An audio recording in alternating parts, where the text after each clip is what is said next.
Kekurangan, dia nak suruh ubah. Ada kekurangan yang boleh diubah. Ada kekurangan yang susah nak diubah.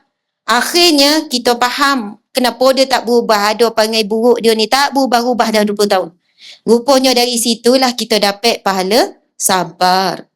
Pahala redha. Pahala berdoa. Kalau sempurnalah pasangan kita, manalah ruang kita nak berdoa dengan Allah? Mana ruang nak dapat pahala sabar? Apa khabar? Tu bawa kopai lapar tu. Kalau Fila faham tak kopai? Faham. Dulu saya selalu cakap Nogori. Lama-lama saya dah tak cakap dah. Dulu orang ingat saya ni orang Nogori. And then ada beza belakang tu kan? Antu orang muda. Saya tu kalau Dan tu macam kawan rapat sangat macam tu kan. Subhanallah. Dan kebanyakan kata yang logat-logat ni banyaknya daripada Pilah. Orang Pilah lah yang logat dia pokat sikit. Betul tak? Kira saya punya apa ni kita panggil, saya punya bukan idram lah. Kita sebut apa? Saya punya kalau baca Quran ni gunnah ke apa, saya punya jadi tak makhraj saya logat Pilah ni kira jadi tak? Boleh lah. Ada yang pihak lelaki kata jadi, dia support. Tapi Masya Allah dulu saya sukalah cakap Nogori, pandailah cakap Nogori sebab kerja Jabatan Agama Negeri Sembilan. Saya ni kerja sebagai perunding cara rumah tangga. Bila kerja pun cara rumah tangga di Jabatan Agama Negeri Sembilan, maka yang datang ngadu masalah tu kebanyakan orang Nogori lah. Ada makcik, pakcik, wan pun datang mengadu, semua pokat cakap Nogori. Tapi orang muda-muda sekarang tak ada dah, tak reti sangat cakap Nogori kan. Tapi sedap cakap Nogori. Sampai orang ingat dulu mula-mula saya mula ceramah ni, orang ingat saya orang Nogori. Ingatkan ustazah orang Nogori sebab bunyi Nogori. Subhanallah. Saya pun cakap, memang pun saya orang Nogori 9 sekarang. Asal orang Terengganu, saya dah jadi orang Nogori 9. Anak-anak kebanyakan semua lahir kat Nogori 9. Semua membesar di sini. Rumah memang boleh sini. Kita buka perkampungan Al-Hijrah pun di sini. Dakwah pun di sini. Semualah cari rezeki. Boleh terima tak Dan ni orang Nogori? Alhamdulillah. Terima kasih. Masya Allah. Saya akan cuba lagi cakap Nogori sampai orang sahkan. Yo, boleh jadi orang Nogori. Anak-anak tu lahir kat Spita tu memang jadi orang Nogori lah jawabnya. Memang suka sangat Negeri Sembilan. Memang jatuh cinta dengan Negeri Sembilan. Walaupun tak pernah ada impian. Kan kalau dulu kalau orang tanya nak kerja mana KL, bunyi glamour sikit kan. Tapi saya tak pernah cakap lah nak kerja KL. Negeri Sembilan kan negeri yang kocik. Jaranglah orang-orang muda berimpian satu hari saya nak berhijrah ke Negeri Sembilan. Subhanallah, nak jumpa kawan Negeri Sembilan pun susah masa belajar dulu. Masa di Kuza Yuniza. Sampai ke Mesir, susah nak cari. Belajar kawan-kawan orang Nogori. Tapi, bila Allah takdirkan kami ni berhijrah, cari rezeki, menumpang di Negeri Sembilan, kami jatuh cinta. Suami saya orang Terengganu, saya orang Terengganu.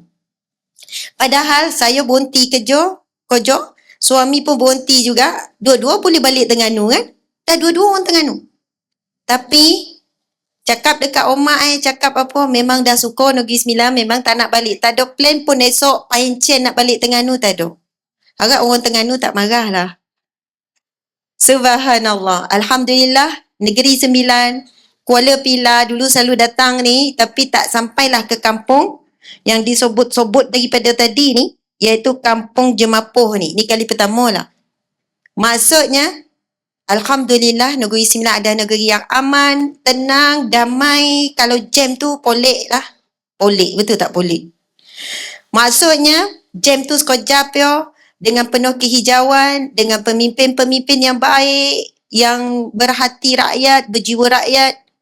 Pokoknya, saya bersyukur sangat Allah takdirkan kami berada di Negeri Sembilan. Terima kasih orang Nagori. Masya Allah. Subhanallah, tuan-puan dimati Allah sekalian. Tadi tu saya keluar macam bela-bela, saya minta maaf lah ya. Dengan yang nyambut, sebenarnya macam kurang sihat sikit. Kalau nampak muka tu macam sembab, mata pun sembab. Adalah sebab Tapi semangat dengar pengerusi majlis kita tu, berpidato tadi tu, bukan pengerusi majlis. Kita tahu cikgu pun memang semangat.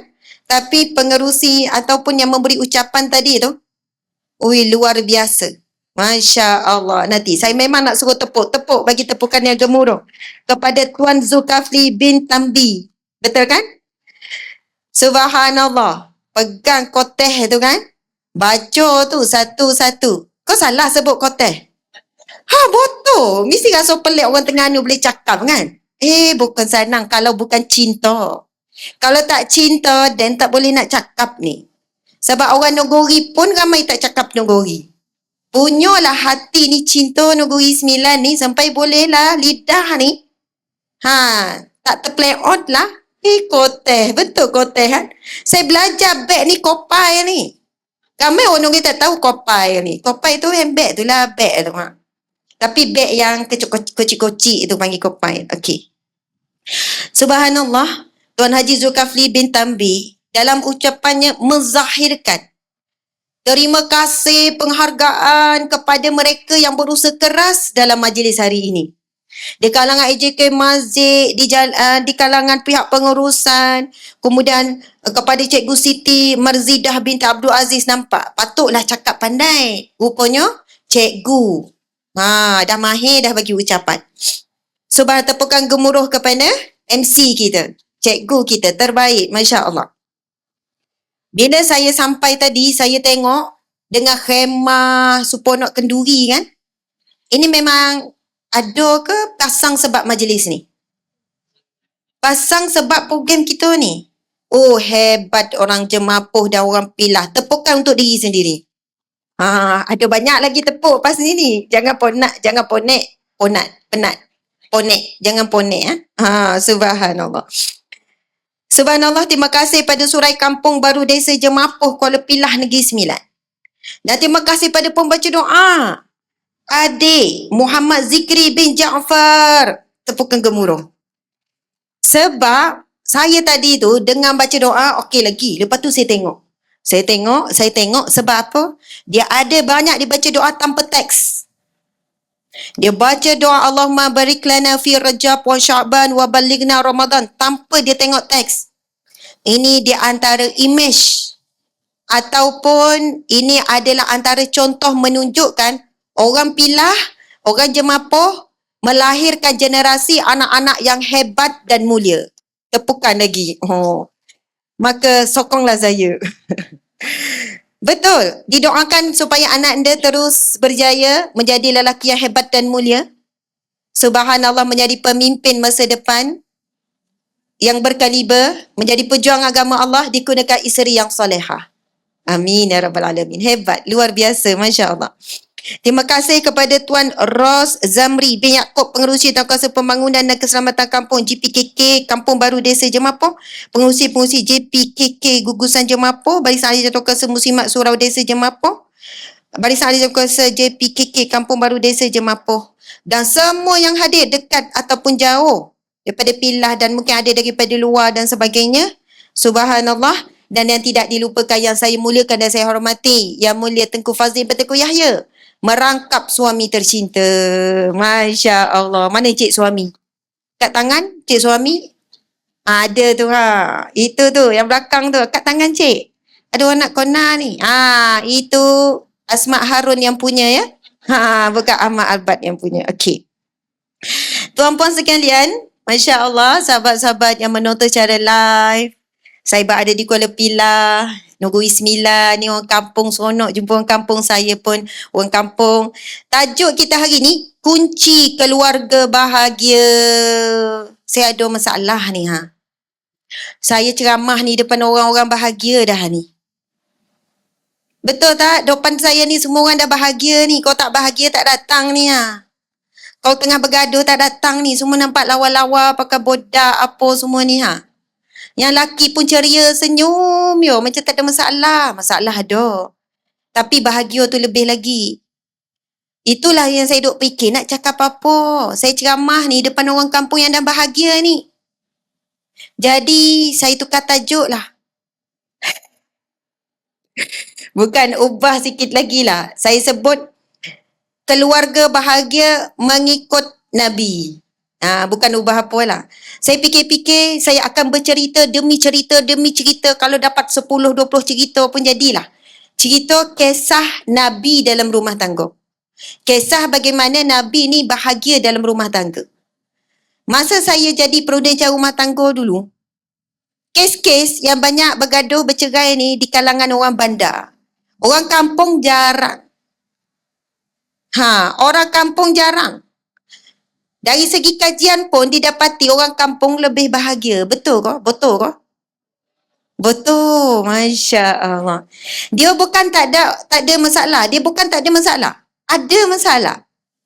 Tetapi mungkin ya kehidupannya, suasananya lebih tenang, damai, banyak pokok, itu, ini. Dia tak adalah fokus sangat pada masalah. Masalah yang besar boleh dikecilkan lah. Masalah yang berat boleh diringankan lah. Akhirnya, masalah itu berlalu dengan masa. Subhanallah.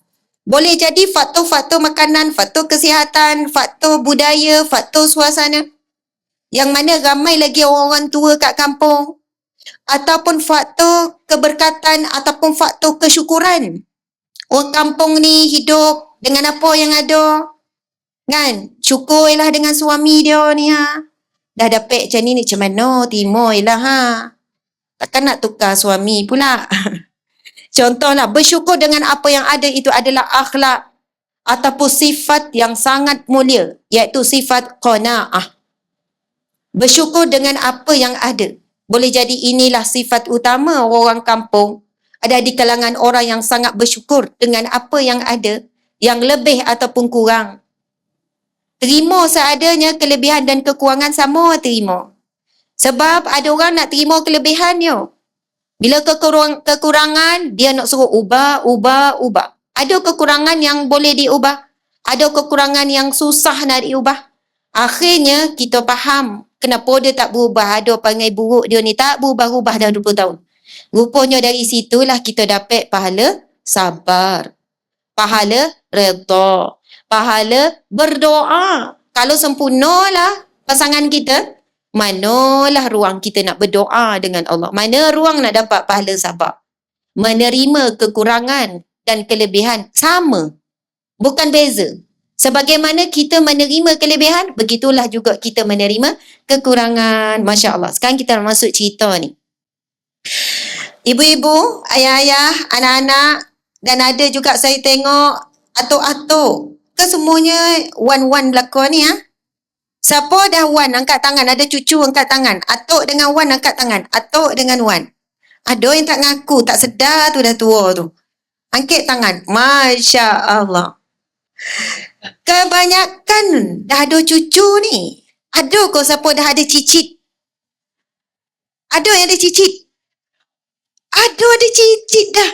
Muda lagi ada cicit. Masya Allah. Yolah. Wajah air muka orang kampung ni redup, sejuk mata memandang. Dengan suami masing-masing, sejuk tak mata memandang? Balik ni tanya, bang, saya ni sejuk tak mata memandang? Tanya ikhlas hati. Okey, kita tanyalah orang lelaki wakil suami ni. Tengok isteri sejuk ke panas? Ada yang jawab panas. Panas hati nengok. Tapi sayang. Panas hati tu sebab tak habis-habis perangai merajuk tu kan. Tak habis-habis perangai kadang ngungkit tu ha. Tak habis-habis lah aduh je hari-hari tu cari hal. Contoh lagu tu. Masya Allah. Moga kita infak. Ya Allah, berikanlah kepada para penginfak ini, ya Allah, rizki yang berganda-ganda. Berilah kesihatan kepada yang bersedekah. Jadikanlah keturunannya zuriat yang soleh dan solehah, ya Allah. Ya Allah, bukakanlah pintu hati para hadirin yang hadir untuk bersedekah sebanyak-banyaknya. Dengan duit RM50, RM100, ya Allah. Amin ya rabbal alamin. Subhanallah. Okey, tuan-puan muslimin muslimat mati Allah sekalian.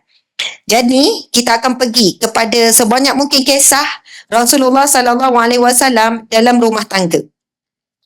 Kisah yang pertama, saya bacakan hadisnya. An Aisyah qalat. Saya baca, tuan-puan ikut. Boleh ya? Ibu-ibu, ayah-ayah ikut supaya ambil berkat membaca hadis Nabi.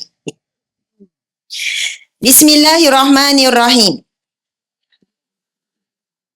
Kuat, semangat. Keluarkan suara kejut laki bangun tidur. Lembut ke? Korek. Lembut ke korek? Orang Kuala Pilah katanya lembut-lembut. Orang Jemaah pun lagi lembut. Betul?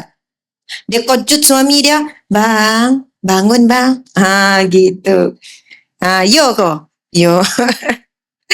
Subhanallah. Okey. Kita boleh kuatkan suara baca dengan baik sebab ini hadis daripada Aisyah. Okey. An Aisyah.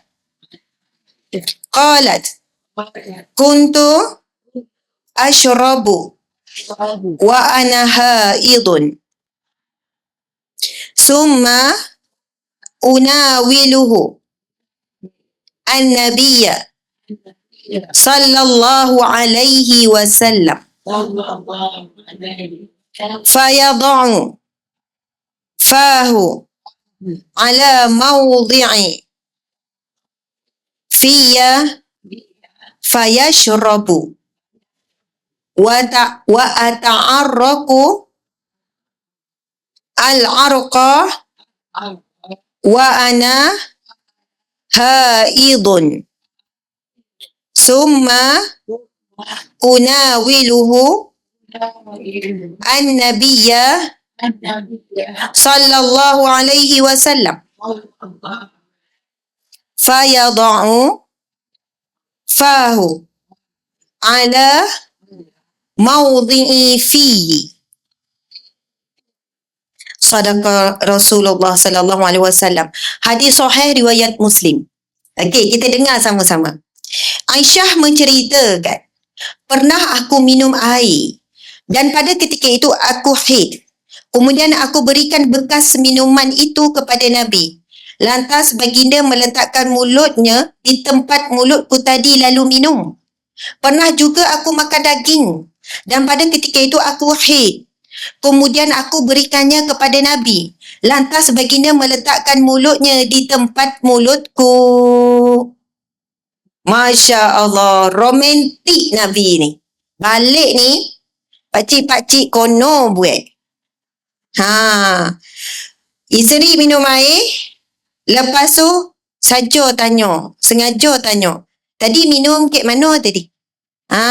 Kek sini Kita pun pusing, letak tempat yang sama.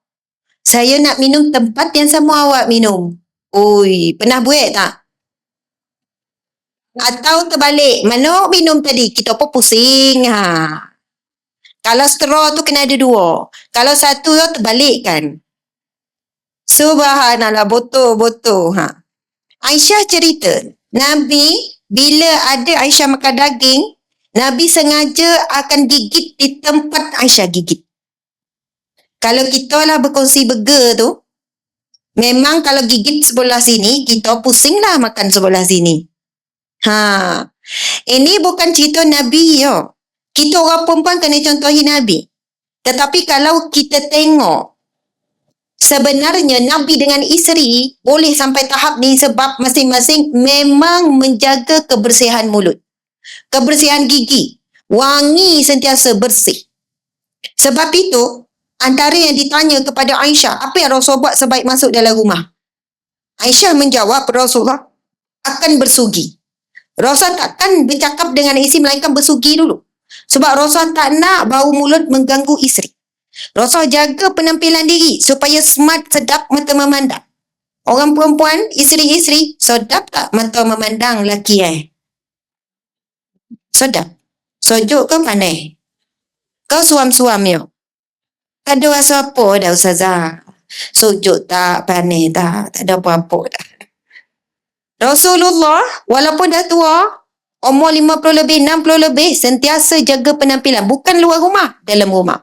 Salah seorang sahabat Nabi yang rapat, Anas bin Malik, berkata, aku sangat suka menghiaskan diriku sebagaimana aku suka isteriku berhias untukku. Inilah di antara sunnah ataupun amalan yang mendatangkan rahmat Allah dalam sebuah rumah tangga. Tuan-puan sekalian, para ulama menyebutkan mana-mana rumah tangga yang menghidupkan sunnah Nabi, contoh tadi tu, Nabi apa? Minum air macam tu, makan macam tu. Ada lagi cerita pelik-pelik lepas ni kan, lagi rasa berat. Apa sunnah yang Nabi buat, perbuatan yang Nabi buat, apa yang akan berlaku? Rahmat Allah turun. Malaikat akan bersolat di dalam rumah kita. Dan malaikat akan mendoakan untuk seisi rumah. Dan malaikat akan melindungi seluruh ahli keluarga daripada gangguan syaitan. Kalau tak percaya apa saya sebut, cari daripada Jabatan Mufti Wilayah yang menjelaskan tentang apa yang dilakukan apabila Allah menurunkan rahmat melalui malaikat rahmat. Malaikat itu akan berdoa untuk seluruh ahli keluarga dan malaikat akan solat di rumah kita dan akan meniami rumah kita. Dan ketika itu syaitan tak boleh masuk dalam rumah. Antaranya adalah siapa yang menghidupkan amalan-amalan Nabi dalam keluarga. Dengan isteri, dengan suami, dengan anak-anak. Cerita seterusnya. Masya Allah. Ada tanda-tanda dah ni. Mana nak cerita? Okey. Seterusnya saya bacakan. Tadi kita dah baca sama-sama. Hadis seterusnya saya baca sebab kita nak jimatkan masa. An Aswadi bin Yazid sa'altu Aisyah radhiyallahu anha ma kana an-nabiy sallallahu alaihi wasallam yasna'u fil bait. Qalat kana yakunu fi mihnati ahlihi fa iza sami'a al-adhan kharaja. Al-Aswad bin Yazid berkata, aku pernah bertanya kepada Sayyidatina Aisyah, apa yang Nabi buat bila berada di rumah? Beliau pun menjawab, baginda membantu kerja isterinya. Kemudian sebaik mendengar azan, baginda pun keluar. Maksudnya bila azan memang isteri Nabi cerita, kalau azan je Nabi macam tak kenal isteri. Ketika itu fokus menghadap Allah, pergi ke masjid. Tetapi bila di rumah, Nabi membantu, bukannya buat part Nabi, lepas tu Nabi rehat, tidak. Nabi membantu selagi mana kerja rumah belum selesai. Masya Allah. Tuan-tuan, puan-puan, Nabi SAW seorang suami yang sangat bertoleransi dan suami yang penyayang. Saya bukan tuju pada suami je, jangan terasa Ustazah ni lagi sikit-sikit suami. Sebenarnya akhlak Nabi juga perlu dicontohi oleh isteri. Kita kena jadi isteri yang bertoleransi, isteri yang penyayang. Contoh, masa tu Nabi sedang beriktikaf di masjid. Lalu datanglah Safiyah untuk meluah perasaan. Dia ada masalah, bukan masalah apa, dia ada sedih lah. Adalah sesuatu yang dia sedih. Dia pun cari Nabi dekat masjid semata-mata nak luah masalah. Dan Nabi melayani Safiyah dan mendengar sampai selesai Safiyah meluah. Kemudian Nabi buat apa? Nabi temankan Safiyah hantar sampai ke rumah. Kemudian Nabi patah balik ke masjid untuk sambung iktikaf. Tak adalah Nabi cakap, dah selesai balik lah. Dan nak iktikaf pula, nak sambung ni. Ataupun tak adalah tengok isteri manggil-manggil nak luar masalah. Dan tengah iktikaf ni, nantilah tunggu balik. Tak. Nabi beri masa, Nabi dengar sampai habis. Kemudian Nabi beri pandangan, Nabi sejukkan hati isteri Nabi. Dan Nabi hantar pulang ke rumah. Dan Nabi sambung balik untuk iktikaf. Subhanallah. Apa maksudnya? Nabi pendengar yang baik. Adakah kita isteri pendengar yang baik? Kita asyik duk cakap, suami dia tak ada nak cerita-cerita. Senyap yo kalau kat rumah. Kalau dengan kawan tu tak berhenti bercakap. Sejam 2 jam. Boleh jadi kita bukan pendengar yang baik. Suami baru nak bercerita, kita silent. Kita pun ada cerita juga. Suami baru nak kongsi masalah, kita ada 10 masalah. Lama-lama suami pun tak rasa minat nak bercerita dengan kita. Samalah juga suami. Ramai yang lelaki, dia buat-buat dengar. Yo. Habis tu apa pendapat awak? Pendapat apa? Dah awak dengar tak cerita saya? Dengar. Apa pendapat? Tak ada pendapat. Terpulanglah adik kau. Maksudnya kadang-kadang tu buik-buik dengar. Kita tahulah kalau orang buik-buik dengar, betul tak? Nabi kalau dia dengar, Nabi dengar sungguh-sungguh, sebab itu di penghujung Nabi akan beri cadangan. Nabi akan beri kata-kata yang boleh menyejukkan. Yang sesuai dengan cerita. Bukan tiba-tiba pandangan lain terus daripada cerita. Buik-buik dengar. Satu ketika, subhanallah, boleh jadi siapa ni yang hadir ni? Subhanallah, YB kita. Yang berhormat Puan Nur Zunita. Kan? Yang berhormat, ya, betul. Masya Allah. Puan Siri Hajah Bibi Syaliza binti Haji Muhammad Khalid. Ahli Undangan Negeri Dun Juasih. Terima kasih YB. Kita faham dengan kesutukan masa, kesibukan, komitmen begitu banyak. Saya sangat tabik YB ni, lagi YB perempuan. Tabik suaminya, tabik anak-anaknya. Ini adalah satu posisi yang sangat berat.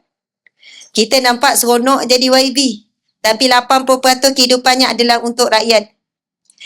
Kadang dah plan dah dengan anak, dengan suami. Tiba datanglah masalah, aduan daripada rakyat. Kena dahulukan. Betul tak YB? Kadang rakyat datang mengadu, dia ingat dia seorang. Padahal dia orang yang ke-20 dah hari itu. Contohlah. Sebab saya ada pengalaman, atuk saya pun pernah jadi YB dan Esko Negeri Terengganu. Saya tengok kehidupan atuk saya tengok kehidupan sekian-sekian. Lepas tu saya cakap, saya tak nak jadi orang politik macam tu lah. Masa saya, dan saya dengar pula cerita mak saya macam mana kehidupan dengan tak ada masa dengan anak-anak apa semua dengan perjuangan. Jadi kita doakan pemimpin-pemimpin kita. Saya bukan sebab nak memuji-muji YB, subhanallah, tetapi kita kena faham memang kena ada pemimpin dalam masyarakat. Sebenarnya politik itu bukan kotor, politik itu indah dan politik itu ada dalam syariat. Jadi kita kena sokong dan kita kena bantu pemimpin-pemimpin masyarakat kerana mereka nak melaksanakan tugas. Kalau tak ada kerjasama, tak ada sokongan, mereka takkan boleh melaksanakan apa yang dirancang. Jadi subhanallah, kalau pada zaman Rasulullah, datang je pemimpin masyarakat, Rasulullah sangat muliakan. Bahkan Rasulullah pernah hamparkan kain serban. Sebab mereka ini orang yang banyak berjuang dan berkorban. Jadi subhanallah, terima kasih YB. Tuan-puan dimati Allah sekalian. Saya cerita tadi tu, pasal bagaimana Safia meluah masalah tadi tu kan. Nabi dengar. Kemudian ada cerita lain, Safia juga, dia nak naik unta ataupun naik kuda. Apa yang Nabi buat? Nabi letakkan lututnya. Nabi tadah dengan lutut supaya isteri Nabi boleh pijak atas lutut kemudian naik atas kenderaan. Sedangkan sebenarnya isteri Nabi boleh je naik tanpa lutut Nabi. Sebab binatang-binatang tunggangan ni dia ada dah tempat kita nak pijak, nak naik tu. Tetapi tidak. Rasulullah sediakan lututnya untuk dipijak oleh isteri. Sampai macam tu lah. Pernah tengok tak orang putih? Mak Saleh. Bila orang rumah isteri dia nak masuk kereta, dia bukakan pintu. Biasa tengok tak cerita-cerita Mak Saleh, dia buka pintu kan, isteri nak masuk kereta. Orang Jemapuh, besok buat kan? Oh, besok buat besok. Maksudnya suami ni bekerja lah. Jangan buka. Dan yang buka. Sila masuk. Tutup perlahan-lahan. Macam tu. Oh, hebat orang Jemapuh ni. Kalau tak biasa buat, kena buat. Ini sunnah Nabi. Nabi memudahkan. Nabi angkat lapik lutut Nabi yang mulia untuk dipijak dengan kaki. Bayangkan sampai tahap tu Nabi buat. Ini kekasih Allah, pemimpin nombor 1 kota Madinah, khalifah, pemerintah yang paling unggul, orang yang paling mulia, meletakkan dan mencontohkan di hadapan para sahabat bagaimana melayani seorang isteri. Dan sekali-sekala kita buatlah kat suami. Bang, tunggu bang. Anak kerja kan? Tunggu. Kita pun Silakan bang. Selamat pergi kerja cari rezeki. Saya doakan awak pergi dan pulang dengan selamat. Allah buka pintu rezeki. Allah tutup mata tu daripada nampak perempuan lain daripada saya. Oh, tiba-tiba tambah doa tu kan. Walaupun saya tua macam ni kan bang, saya sayang abang. Saya terima. Tak ada dah orang lain boleh sayang abang melebihi dari saya. Terpulanglah ayat-ayat manis contohlah. Sekali-sekala hantar suami sampai, bang nak pergi mana? Pergi masjid. Tunggu bang. Biar saya buka pintu. Bukan apa tuan-puan sekalian, bila kita mempermudahkan suami kita pergi masjid solat berjemaah, kita dapat pahala jemaah tu. Nabi SAW bersabda, barang siapa yang menyiapkan keperluan seseorang untuk berperang di jalan Allah, pergi perang, Nabi kata dia juga sebenarnya turut berperang. Hadis itu disandarkan juga dalam situasi yang lain. Kalau kita dapat pergi, kita pergi. Kita tak ada apa dah, anak dah besar, cucu pun tak ada kita jaga, ikutlah suami pergi masjid, dua-dua. Suami isteri tak ada fitnah dah. Kan masuk pintu yang berbeza, umur masing-masing 60, 70, afdal lah pergi suami isteri jemaah daripada isi semayang seorang ke rumah. Tapi kalaulah jaga cucu, ada urusan tak dapat, tapi memudahkan suami pun, maka kita juga dapat pahala jemaah. Subhanallah. Seterusnya, hadis yang seterusnya menceritakan tentang suasana rumah tangga Nabi SAW.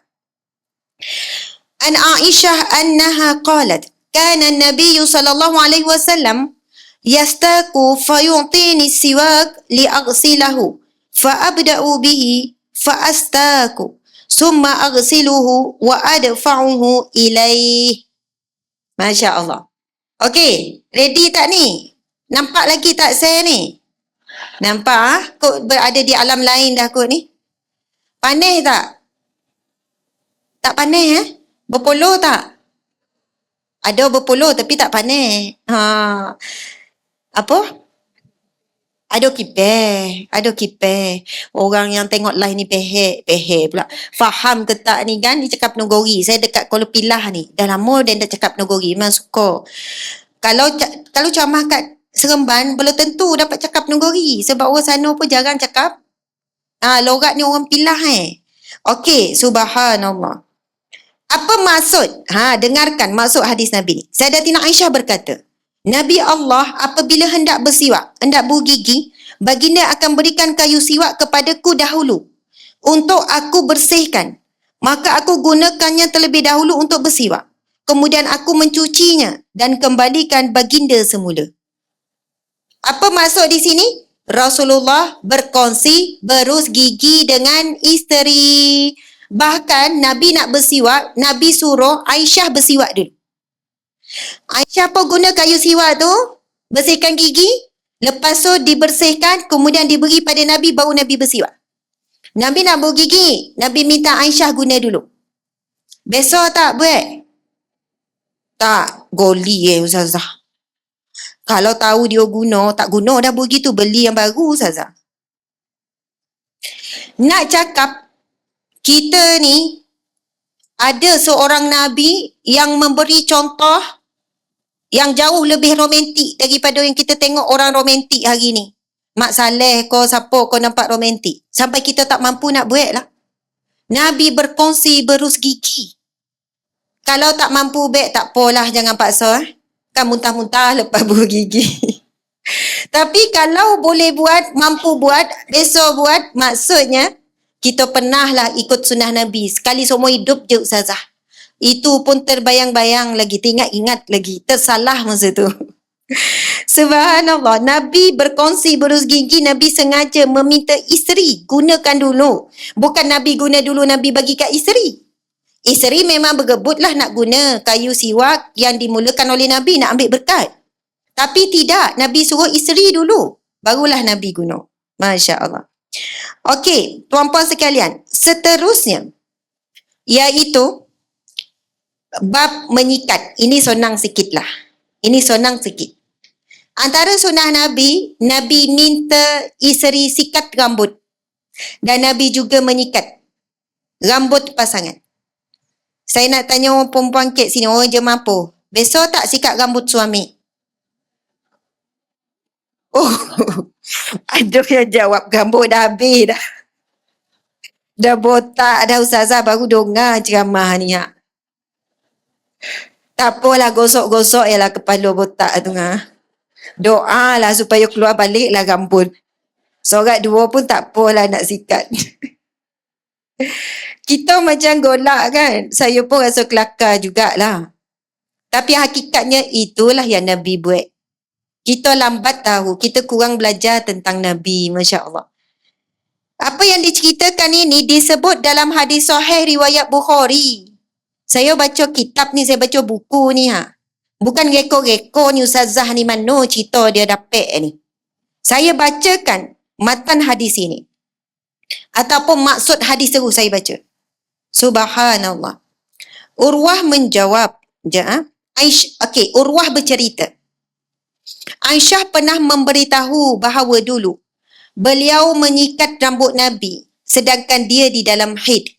Ketika Rasul berada di bahagian tepi masjid, baginda hulurkan kepalanya kepada Aisyah yang berada di dalam biliknya. Lalu beliau menyikat rambut baginda meskipun dia sedang haid. Cerita ibunda kita Sayyidah Aisyah dalam rumah. Kita tahu rumah Sayyidah Aisyah dengan Rasulullah memang sebelah masjid. Jadi Sayyidah Aisyah uzur dalam haid, jadi tak masuk masjid. Apa yang Nabi buat? Nabi hulur kot tingkap tu untuk disikat. Kita janganlah yang lalu kot tingkap juga. Dah kenapa ni sikat? Suasananya Nabi sedang dalam masjid. Nabi sedang boleh jadi ibadah ko intikaf ko. Saya nak tanya, Nabi boleh tak nak sikat sendiri? Boleh. Tak ada masalah. Tetapi Nabi sengaja minta disikat. Bermanja dengan isteri. Oh, itu belum cerita yang isteri Nabi kalau haid, Nabi buat apa? Nabi minta isteri tu baring kepala atas riba. Lalu Nabi membacakan ayatul Quran. Supaya isteri ni tak boleh baca Quran masa haid, boleh dengar baca Quran. Orang jemaah biasa buat tak tu? Oh, semua biasa berlaku. Bisa bona. Bisa bona orang jemaah ni. Belum terlambat. Masih hidup lagi kan suami yang? Yang masih hidup lagi isteri, masih hidup lagi suami bolehlah buat. Walaupun macam buang terbian. Macam polik bona ustazah nak tidur terhibur. Tak boleh dibuat ni. Tapi belum terlambat mana tahu kita boleh buat bila dengar ceramah ni. Pergi bermanja letak kepala atas riba. Itu yang isteri dan itu yang Nabi buat pada isteri. Masya Allah. Jadi balik ni sikat rambut suami. Saya nak cerita pasal sikat rambut ni kan. Adalah seorang lelaki ni, seorang ayah ni dia cerita macam ni. Dia kata, ustazah, saya ni ada masalah dengan anak-anak. Saya ni orang yang tak mesra dengan anak-anak, kasar. Sebab saya dibesarkan dengan keluarga yang kasar. Ibu ayah tak pandai tunjuk kasih sayang. Tak ada peluk-peluk ni, tak pernah. Cakap sayang memang tak pernah lah. Maksudnya kehidupan yang kekok, yang tak mesra. Kan ramai orang macam ni. Jadi saya pun terikut dan itu yang saya buat pada anak-anak. Tak biasalah peluk, manjo-manjo dengan anak, gosok-gosok. Apa yang berlaku, saya rasa jauh sangat anak-anak dengan saya. Mereka tak peluk, mereka tak cakap sayang pada saya rasa saya sunyi dalam rumah. Satu hari, pasal sikat-sikat Nabi, pasal sikat-sikat rambut ni, saya panggil anak saya sikatkan rambut anak saya. Sampai anak saya koreh lah, mula-mula keras lah. Sebab bapak tak biasa buat ni. Anak sekolah rendah ni. Ada anak sekolah menengah. Dia mula dengan sikat rambut je. Tak cakap. Sebab tak reti nak cakap. Ayah sayang kau. Tak reti. Keras senyap je. Sikat je. Hari pertama. Hari kedua. Lama-lama dia kata, ustazah. Yang keras, yang tegang, yang kaku tu dia lerai sikit demi sedikit. Boleh borak sambil sikat. Boleh pesan-pesan sambil sikat. Belajar elok-elok. Ayah sayang. Rupanya keberkatan yang berlaku ketika kita sikat rambut anak ke, isteri ke, rambut suami ke. Yang kita nampak, sikat terkena, tersentuh kulit kepala. Sebenarnya yang saling bersentuh dua hati. Dua hati yang saling bersentuh. Perbuatan-perbuatan yang begini nampak remeh. Mak-mak yang selalu sikat rambut anak, betul tak? Patutnya ayah pun kena sikat rambut anak. Balik ni suami, tolong sikat rambut isteri. Jangan komplain uban kau. Ui, awak dah tua, penuh dah uban. Awak pun sama tak sedar kau. Jangan jadi bergaduh pula sambil sikat rambut. Sepatutnya dah banyak uban awak. Dah lama kita nikah. Baru perasan. Tapi saya tak rasa pun lama. Macam baru kahwin semalam. Oh, mula romantik. Ya. Ini sunnah Nabi yang kita jarang buat. Saling sikat, menyikat. Boleh kau balik ni terus sikat? Boleh. Malaikat catat tu yang cakap boleh tu. Jangan lupa praktis ilmu tu. Balik sikat rambut anak, rambut pasangan. Kan? Sebab ramai isteri yang datang ni. Balik sikat rambut, suami berdoba-doba. Lepas tu, dia pun WhatsApp lah anak-anak sorang-sorang. Balik minggu ni. Mak kau dah lain macam. Dah ada tanda-tanda dah ni. Tak pernah dia buat ni. Rasa-rasa tak lama dah ni. Sebab tak pernah dibuat. Dia tak cakap. Tadi dengan ceramah. Bagi tahulah kan terkejut suami tu. Subhanallah. Seterusnya. Hadis sahih riwayat Bukhari lagi. Jadi tak ragui kisah-kisah ni, kita tak ragu. Bukannya direko-reko. Aisyah, Bismillahirrahmanirrahim. An Aisyah radhiyallahu anha, zawjin Nabi sallallahu alaihi wasallam qalat, kuntu utayyibu Rasulullah sallallahu alaihi wasallam li ihrami hina yuhrim wa li hillihi qabla an yatufa bil bait. Daripada Aisyah, isteri Nabi berkata, dulu aku memakaikan wangian pada Rasulullah sempena mengerjakan ihram sebelum baginda berihram. Begitu juga sempena tahallul sebelum baginda bertawaf di Baitullah. Apa sunnah? Apa yang diamalkan oleh isteri Nabi? Memakaikan wangian kepada suami. Saya tahu jemaah apa selalu buat ni. Atau terbalik. Apa wangi-wangi ni? Kat rumah busuk. Keluar wangi. Ada yang marah suami keluar wangi. Tetapi sunnah isteri Nabi adalah, bang, jangan keluar. Dah kenapa? Tunggu Ustaz. Kita pun ambil minyak wangi sembuh. Wangi suami saya. Suka. Jangan sampai bau busuk itu menjadikan tidak selesa orang lain. Jadi kita yang mewangikan. Dan ada kisah lain, Nabi mewangikan isteri yang berada di rumah. Terutamanya selepas mandi wajib. Nabi yang memakaikan minyak wangi. Tu belum cerita bab, tak apalah saya sebut sebentar lalu, antara sunnah Nabi mandi bersama-sama. Mandi wajib pun sama-sama, mandi biasa pun sama-sama. Saling jirus-menjirus tapi pakailah kain. Menjirus, saling menjirus, saling membersihkan. Lepas tu Nabi memakaikan wangian kasturi kepada isteri. Romantik. Sabar ya. Nanti balik kita amalkan mana yang kita mampu amalkan. Masya Allah. Okey, seterusnya. Hadis yang banyak cerita ni. Sebab panas-panas macam ni elok bercerita kan. Kalau ceramah yo belakang ni, mau dalam hati tu, bila nak habis. Masya Allah. Jadi mudah-mudahan cerita ni meringankanlah cara ilmu yang kita dapat. Okey, Nabi rawat isteri yang sakit. Saya bacakan hadisnya. Hadis riwayat Muslim, hadis sahih riwayat Muslim. An Aisyah qalat kana Rasulullah sallallahu alaihi wasallam idza marida ahadun min ahlihi nafasa alaihi bil muawwidzat falamma marida maradahu alladhi mata fihi ja'altu anfusu alaihi wa amsahuhu bi yadi nafsi li'annaha kanat a'zama barakatan min yadi. Yang bermaksud, Sayyidina Aisyah berkata, apabila ada isteri Rasulullah yang sakit, baginda sendiri yang akan mengubatinya dengan ayat-ayat syifa ataupun ayat-ayat pelindung. Kemudian semasa baginda sakit yang membawa kematiannya, aku pula yang merawatnya. Cuma aku usapkan Nabi dengan tangan baginda sendiri kerana sudah tentu lebih besar keberkatannya daripada tanganku. Masya Allah. Baguslah adik ni tak berhenti-henti berjalan. Tak apa adik. Nanti bila ngelas sekali, bawa-bawa berehat ya. Dia tak reti-reti, tak berhenti berpusing. Macam ni. Nanti bila dah dekat habis, Ustazah akan lancarkan sekali lagi beg sedekah tu, masa tu bergorak. Kan tak tahu nak berhenti bila kan. Rehat dulu. Nanti lebih kurang dah hujung, Ustazah dah habis cakap, dilancarkan.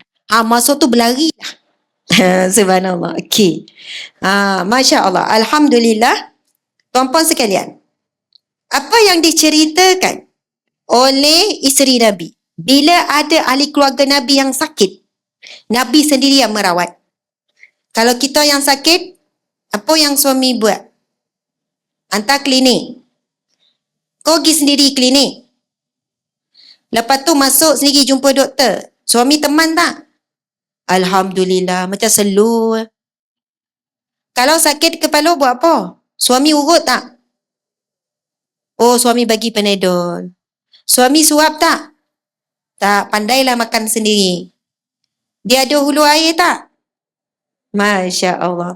Kalau suami sakit, isteri buat macam mana? Picit. Bagi ubat sampai buka mulut tu. Lepas tu bagi air. Macam tu. Ni ada 3 ubat ni. Walaupun garang isteri tu 3 ubat ni. Awak kena makan ni. Kalau awak tak sihat, nyusahkan saya ni. Padahal dia sayang. Dia siap bawa air. Lepas tu dia cek makan ke tidak. Awak sakit kat mana? Mari saya nak urut. Sambil baca-baca, sambil selawat dan sebagainya. Bayangkan Nabi, insan yang mulia, yang hebat, luar biasa, Perdana Menteri yang sibuk bila isteri sakit, Nabi rawat sendiri. Nabi akan bacakan doa. Nabi akan pegang di bahagian yang sakit dan sebagainya. Jadi kita tak nak benda-benda macam ni hanya halwa telinga. Ui, sedap dengar cerita pasal Nabi. Baik betul Nabi. Sedangkan Allah berfirman. Auzubillahi minasyaitanirrajim. Macam mana permulaan firman Allah tu? Kuntum, bukan? Barang siapa yang mencintai Allah. Allahu Akbar. In kuntum tuhibbunallah. Dia sebenarnya ada ayat depan, tak datang ni. Okey. Tapi antara ayat selepasnya adalah in kuntum tuhibbunallah fattabi'uni yuhibbukumullah wa yaghfir lakum dzunubakum. Yang depannya adalah kul. Qul in kuntum tuhibbunallah fattabi'uni yuhibbukumullah wa yaghfir lakum dzunubakum. Allah berfirman, Qul, katakanlah wahai Muhammad, katakan kepada umatmu apa yang Allah perintahkan supaya Nabi cakap kepada kita umatnya. Wahai Muhammad, katakan kepada umatmu, sekiranya kamu benar-benar mencintai Allah, fattabi'uni, maka ikutilah aku. Yuhibbukumullah, nescaya kamu akan dicintai oleh Allah, wa yaghfir lakum dzunubakum, kamu akan diampunkan Allah. Jadi, untuk kita menjadi orang yang dicintai oleh Allah, kita kena ikut Nabi. Ikut Nabi dalam semua perkara. Ajaran, perintah, larangan, dalam pentadbiran, dalam perniagaan, dalam cari rizki. Dan ikut Nabi dalam kehidupan berumah tangga. Masya Allah. Kita pun termenung mikir. Kita selama ni jadi suami yang baik tak? Kita selama ni jadi isteri yang baik tak? Rupanya Nabi dah tunjuk dah semua contoh. Kalau isteri sakit macam ni, kalau isteri sekian-sekian macam ni. Kalau suami sekian-sekian, kena patut buat macam ni, macam ni. Subhanallah. Tuan-puan sekalian, apa kelebihan jadi orang yang dicintai Allah? Nabi SAW bersabda, ini hadis yang sahih. Apabila Allah mencintai seseorang hamba, Allah akan memanggil malaikat Jibril lalu berkata, wahai Jibril, sesungguhnya aku mencintai si fulan ini. Maka cintailah dia, wahai Jibril. Lalu malaikat Jibril pula berkata di hadapan seluruh para malaikat di langit. Lalu malaikat Jibril berkata, wahai sekalian para malaikat, sesungguhnya Allah mencintai si fulan ini. Maka cintailah si fulan ini. Maka Nabi kata, seluruh penduduk langit di kalangan malaikat mencintai insan tersebut. Nak sebutnya, hebat sangat kalau kita menjadi orang yang dicintai oleh Allah. Macam mana nak dicintai oleh Allah? Firman Allah tadi. Qul in kuntum tuhibbunallah fattabi'uni yuhibbukumullah. Katakanlah wahai Muhammad kepada umatmu, sekiranya engkau mencintai Allah, maka ikutilah aku. Nescaya Allah akan mencintaimu dan Allah akan ampunkan dosa-dosa.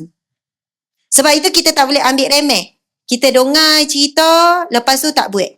Kalau boleh banyak beberapa yang kita kongsikan ni, pilih satu dua yang kita boleh amalkan. Datang rahmat Allah sebab kita buat sunnah Nabi sallallahu alaihi wasallam. Masya Allah. Jangan duk tanya pula, bila nak sakit nah?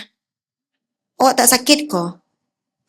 Kenapa bang minta saya sakit? Saya nak amal sunnah Nabi ni Sepanjang nikah 30 tahun, saya nengok je kalau awak sakit. Habis-habis saya beri ubat.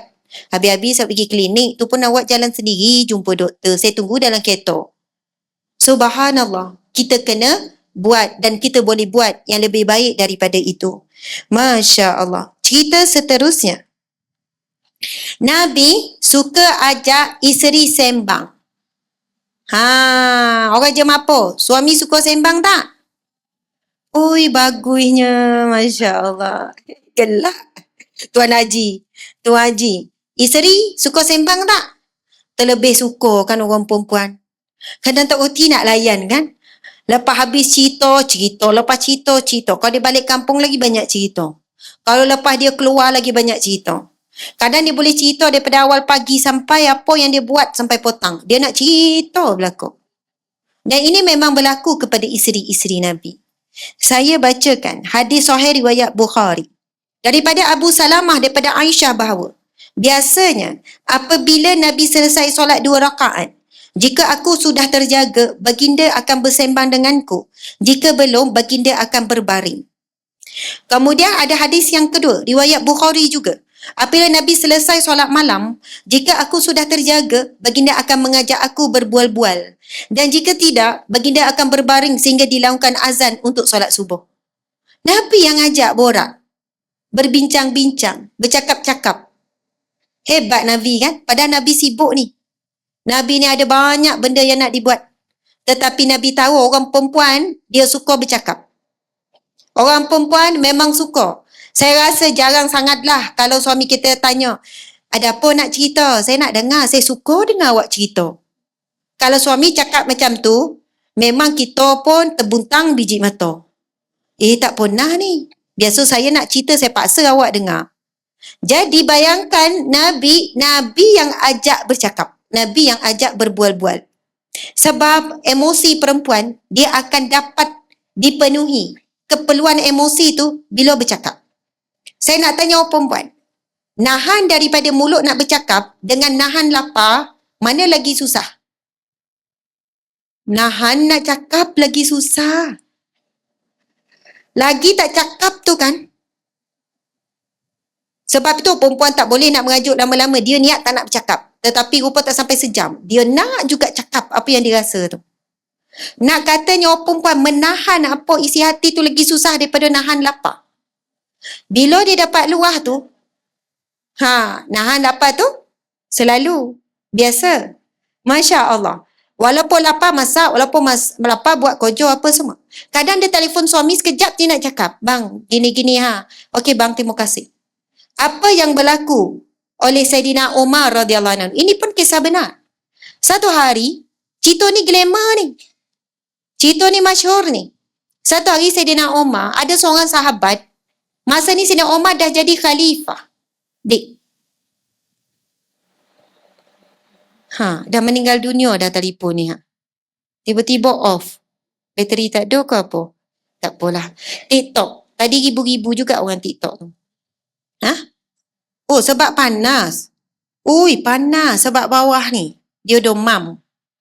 Memang panas betul. Tak tahu berapa suhu tu. Kena tukarlah telefon lain. Ada backup tak? Ada. Okey. Tuan-puan sekalian. Masya Allah.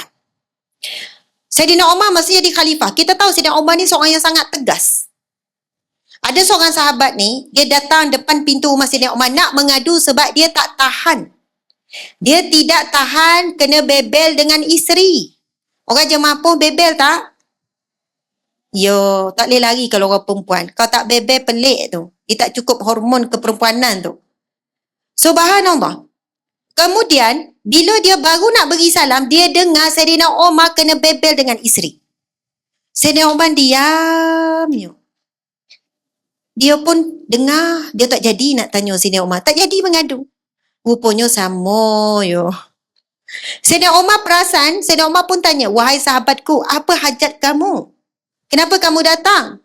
Sahabat tu jawab, tak apalah Saidina Umar. Selesai dah masalah macam tu lah. Ataupun ayatnya, tak apalah Saidina Umar, saya sebenarnya nak mengadu benda yang sama yang kau alami. Jadi sudah tentu kau tak boleh nak bantu aku. Dia tak tahan dengan isteri bebel ni. Tahu tak apa jawapan Saidina Umar? Bila dia tahu hajat sahabat ni. Saidina Umar jawab begini. Wahai sahabatku, sesungguhnya isteri kita telah memenuhi keperluan kita. Telah menjaga makan minum kita. Telah mendidik anak kita. Maka mereka ada hak ke atas kita. Ui, saya fikir jawapan Saidina Umar ni sangat hebat. Saidina Umar jawab, mereka isteri ada hak ke atas kita. Maksudnya, bukan hak-hak apa? Hak untuk didengari. Antara buat kojo dengan mendengar luahan, mana lagi penat? Orang lelaki, antara buat kojo masak ke rumah, buat itu jumur kain, lipat kain, dengan 5 minit, dengar dia punya bebel, mana lagi berat? Oh, bebel lagi berat. Kita tukarlah. Esok, semua kojo tu lelaki buat. Isteri cuma dengar. Maksud saya di sini, supaya kita berfikir. Saidina Umar suruh lelaki tu berfikir. Tak apalah, dia kan dah ponek, dia cuma nak meluah, nak bebel. Terima je lah. Subhanallah. Contoh ibarat yang lain tuan-tuan. Orang lelaki takkan sanggup nak menanggung 9 bulan mengandung. Bawa perut tu. Beranak pula sakit. Menyusu pula sampai 2 tahun. Tetapi isteri yang mengandung ni, dia punya bebel lain sikit naik level. Lepas bersalin pun naik level. Selepas tu popek-popek. Sebab apa? Allah tahu kemampuan lelaki, dia mampu, emosi dia kuat. Sebab dia akal, dia boleh layan dia.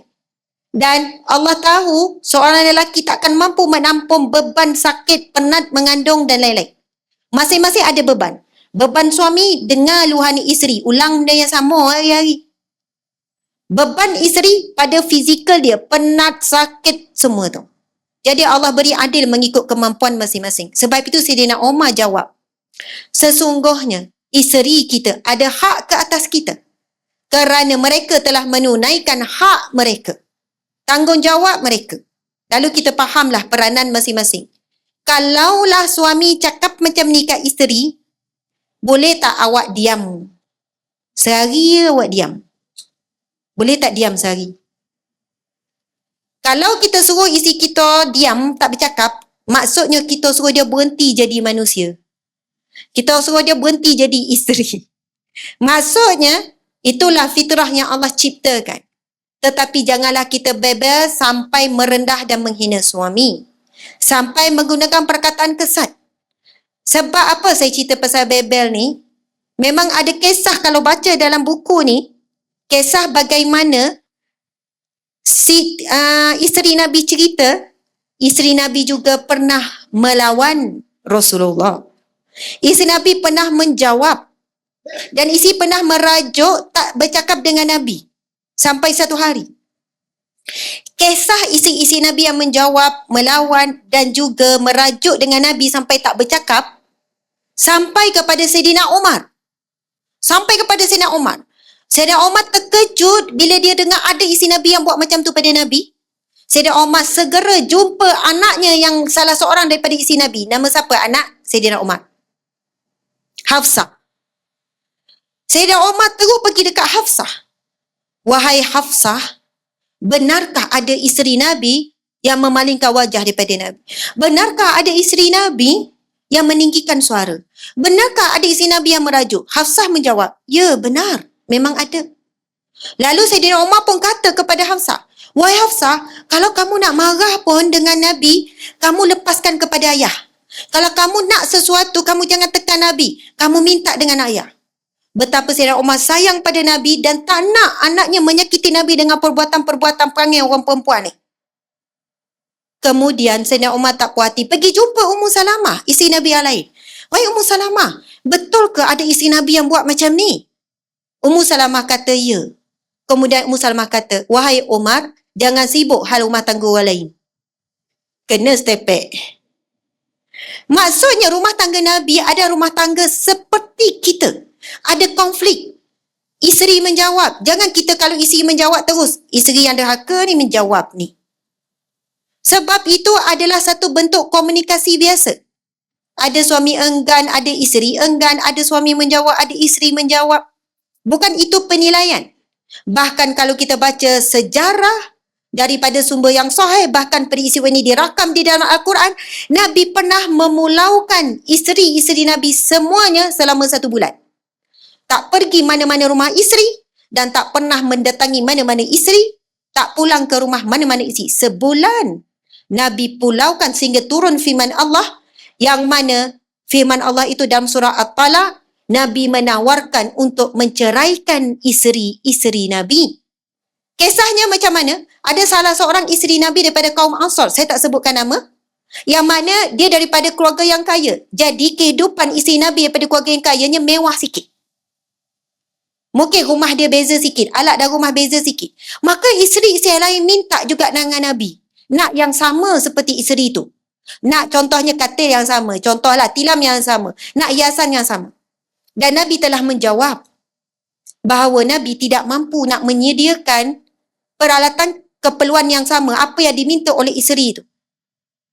Namun isteri tetap meminta dan tetap memaksa Nabi SAW. Apa yang Nabi buat? Nabi pulau 30 hari. Peristiwa ini dirakam dalam Al-Quran. Bukan main-main. Sampailah ayat yang turun itu memberi pilihan kepada isteri-isteri Nabi sampai Allah berfirman. Sehingga Allah berfirman begini maksud. Sesungguhnya, sama ada kamu diceraikan ataupun Allah menggantikan kepada Nabi isteri-isteri yang taat, yang soleh, isteri-isteri yang baik. Lalu para isteri semua bertaubat kepada Allah, memohon maaf kepada Nabi SAW dan semua berubah menjadi isteri yang baik. Suami kita tak pernah kok pulaukan kita 30 hari. Kalau sehari pun dah dahsyat, 2 hari dah dahsyat. Tapi kenapa sampai 30 hari? Sebab kesalahan isteri Nabi buat tu sangat menyedihkan Nabi. Nak bagi tahu Nabi kita menghadapi konflik rumah tangga sama macam para lelaki yang berada di sini yang melihat secara live dan sebagainya. Sama jugalah kita orang perempuan. Kita tengok si cerita-cerita dalam kisah Nabi dan para isteri. Rupanya dah ada contoh dah. Bagaimana kalau konflik macam ni selesai macam mana? Konflik macam ni selesai macam mana? Kalau kita fikir-fikir, kenapa isteri Nabi buat macam tu kat Nabi? Tak bersyukur kita jadi isteri Nabi. Isteri lelaki paling mulia kekasih Allah. Kenapalah dia orang, kalaulah aku jadi isteri Nabi, tiba-tiba. Maksudnya kita bayangkan. Tetapi hakikatnya wanita tetap wanita. Allah ciptakan fitrahnya begitu. Meminta-minta, kurang syukur. Di situlah peranan lelaki untuk sabar dan mendidik isteri. Masya Allah. Okey, kalau ikutkan ni, dah habis dah ya? Dah makin panas dah nampak tu. Tapi ada juga yang lolap tu kan, panas-panas pun. Ponek. Subhanallah. Encik Amirul, apa khabar? Orang rumah ada? Oh, Masya Allah. Ini ahli umrah kita hari tu ni. Lelaki istimewa kan? Subhanallah. Dalam keadaan dirinya tu, ada anak 2 orang bernikah, rezeki Allah beri. Masya Allah. OKU yang sama-sama umrah hari tu bersama kami. Okey. Sekarang pukul berapa? 11.25. Patutnya habis? Patut habis pukul 2. Siapa gigih nak sampai pukul 2 tu, silakan. Then nak balik. Sepatut habis pukul 11 suku. Sepatutnya kita start pukul 10 lebih tadi. Patut 10 suku. Dah lebih dah ni. Jadi 5 minit kesimpulan boleh? 5 minit kesimpulan. Masya Allah. Tuan-puan, muslimin, muslimat dimati Allah sekalian. Ada cerita sikit lagi ni yang menarik dan 5 minit harap-harap boleh buat. Nabi beriadah dengan isteri. Sedap duduk kat kampung. Beriadah tak? Suami isteri? Apa yang Nabi buat dengan isteri? Aisyah menceritakan, beliau pernah bersama Nabi dalam satu perjalanan. Lalu beliau berkata, iaitu Aisyah berkata, aku berlumba lari dengan Nabi dan berjaya mengalahkan baginda. Kemudian setelah badanku semakin berisi, aku berlumba lari sekali lagi dengan Nabi. Kali ini baginda pula mengalahkanku. Nabi bersabda, yang hari ini untuk hari itu. Boleh tak balik ni lumba lari? Boleh ha? Sakit lutut. Nabi masa lumba lari ni umur Nabi berapa? Umur Nabi dalam 60. Bukan umur Nabi muda. Sebab Nabi nikah dengan Aisyah umur 63. Ketika Rasul wafat, umur Aisyah 19 tahun. Dan Rasulullah banyak cerita-cerita romantik ni di Madinah. Masa umur Nabi 58, 60, 61, 62. Kalau kita kata dah tua, bukan tabiat. Tapi Nabi buat walaupun Nabi dah tua. Mula-mula Nabi berlawan lagi dengan Aisyah, Aisyah menang. Lepas tu kali kedua, Nabi menang, Aisyah kalah. Masa tu Aisyah cerita, badan sudah berisi. Lalu Nabi pun buat lawak, kemenangan hari ni tebus yang kalah dulu. Nabi ingat lagi dulu Nabi kalah berlumba lagi dengan isteri. Masya Allah. Antara riadah Nabi lagi, tuan-puan sekalian, okey.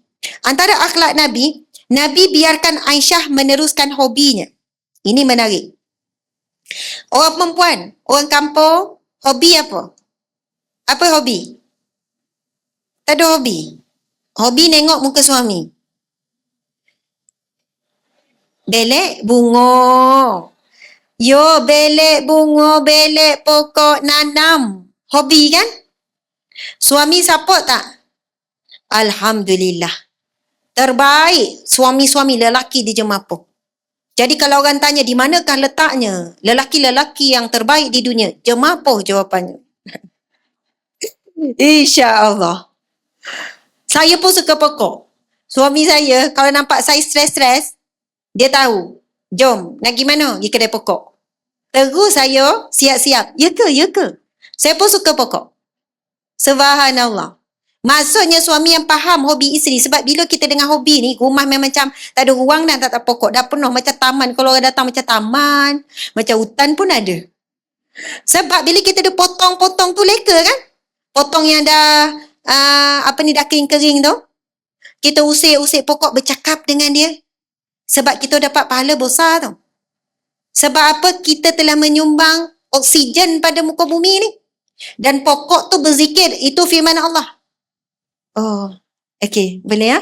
Oh, ingat nak ambil mic dengan saya ni. Zazah dah. Gitu. Sabar. Ada 5 minit. Masya Allah. Sebab apa saya cerita ni? Nabi biarkan Aisyah meneruskan hobi. Apa ceritanya? Daripada Abu Salamah bin Abdul Rahman daripada Aisyah menceritakan bahawa Rasulullah pulang daripada perang Tabuk atau Khaybar. Maksudnya Rasulullah baru balik. Ketika itu bilik Aisyah ditutup dengan kain langsir. Tiba-tiba ada angin bertiup lalu tersingkap langsir tersebut sehingga ternampak anak-anak patung mainan Aisyah. Alah comelnya. Isteri duduk main anak patung. Aisyah ketika bernikah dengan Rasulullah umur berapa? Hadis yang sahih. Umur Aisyah ketika bernikah dengan Nabi umur 6 tahun atau 7 tahun. Itu paling sahih. Tetapi Aisyah bercerita, ketika aku menikah Rasul umurku 6 tahun. Hadis yang kedua kata umurku 7 tahun. Namun aku bersama dengan Nabi dalam sebagai suami isteri ketika umurku 9 tahun. Dan ketika umur 9 tahun ke atas, Aisyah masih lagi kanak-kanak, masih bermain dengan kawan-kawan, main patung, anak patung. Jadi kita dengar cerita ni. Lantas baginda bertanya, apa ini wahai Aisyah? Nabi balik daripada perang Khaybar ni. Nabi tengok ada anak patung ni. Aisyah tak sempat sorok. Nabi tanya, apa ni wahai Aisyah? Kemudian Aisyah menjawab, anak-anak patung saya. Kemudian Nabi terlihat dalam kalangan anak patung tersebut ada sebuah patung kuda bersayap 2. Maka Nabi bertanya, apa pula yang saya nampak kat tengah-tengah tu?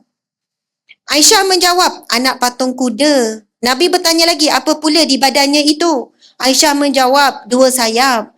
Nabi membalas lagi, kuda ada sayap? Kuda ada sayap? Nabi tanya. Aisyah pun menjawab, awak tidak pernah dengarkah yang Nabi Sulaiman ada kuda bersayap? Oh, perempuan kan? Handal menjawab. Kemudian Aisyah berkata, lantas baginda ketawa sehingga aku dapat tengok gigi-gigi gerahamnya. Masya Allah, hebatnya Nabi. Kalau kita tengok anak ataupun cucu kita main-mainan, kita kan kadang tu menyapa berbasi-basi je. Duk main ko, yo duk main. Eloklah main, main. Tapi tidak, Nabi duduk, Nabi siap, tanya satu-satu. Tu apa? Oh, kuda. Apa yang ada pada kuda tu? Ada sayap. Memang kuda ada sayap ko. Ibaratnya Nabi beri perhatian. Nabi duduk sama. Dan Nabi membiarkan apa? Membiarkan Aisyah dengan mainan. Bukan Nabi kata, dahlah main-main ni. Dahlah isteri Nabi. Contohlah. Duk main-mainan lagi. Malu orang tengok. Tak. Nabi biarkan. Bahkan ada cerita lain.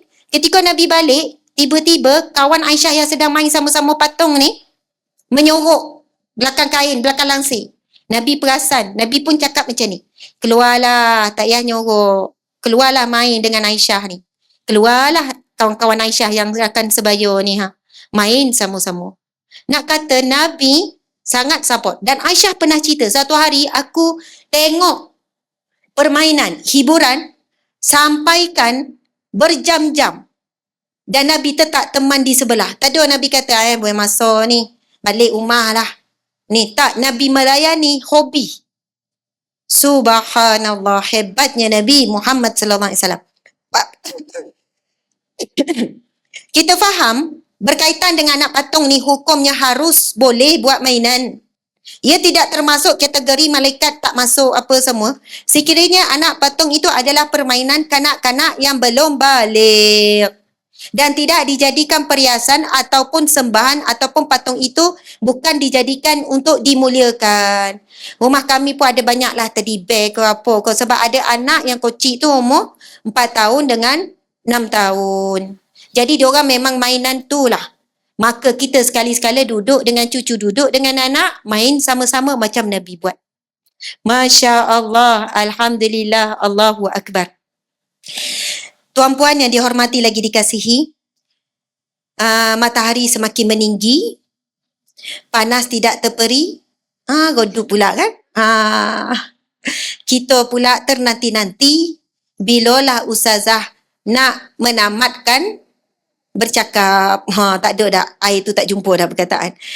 Subhanallah, saya nak ucap terima kasih banyak kepada pihak penganjur yang menganjurkan majlis yang cukup baik. Jadi kita nak ucap terima kasih pada YB yang sudi turun bersama-sama dengan kita pada pagi yang barakah ini. Tahniah kepada semua yang hadir pada dekat dan jauh. Tepukan gemuruh untuk diri masing-masing. Masya Allah. Semoga Allah mengurniakan syurga Firdaus buat mereka yang bersusah payah depan ataupun di sebalik tabir di belakang. Mereka yang menyumbang. Maka dengan itu, dengan lafaz yang mulia, Bismillahirrahmanirrahim.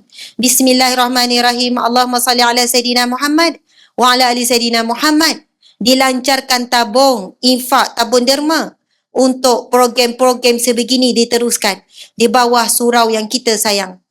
Okey, Dek, dah boleh berjalan dah. Dia tak sabar dari tadi nak berpusing tu. Boleh bergerak. Tadi dah bagi kan?